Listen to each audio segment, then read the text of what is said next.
väga vähe on kogemust siin Eesti klientidel optiliste kaitseprillidega. Neil on rohkem kogemust, kes tulevad Soomest, tulevad Rootsist, tulevad Inglismaalt või ongi kuskil kaugemal tööl.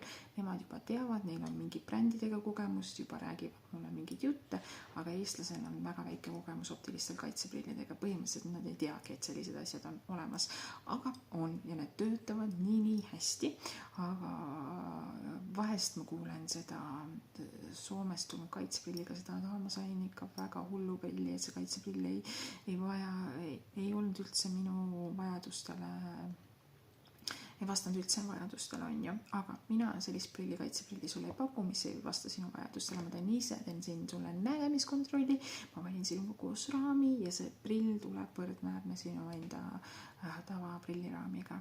Et ei, optilised kaitseprillid ei ole kehvemad, et kui sul on mingisugune kogemus kuskil olemas, siis tegelikult nii ei ole. Et -2, -3, +2 progresseeruvad, saate endale väga mingid tööprillid. Väga head prilliklaasid, väga head prilliraamid.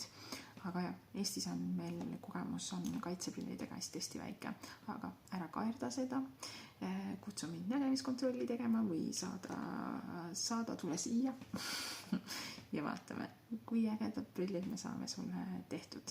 Need tõesti töötavad suurepäraselt. Prilliretsept ei ole absoluutselt küsimus. Saab teha küll. Tšau.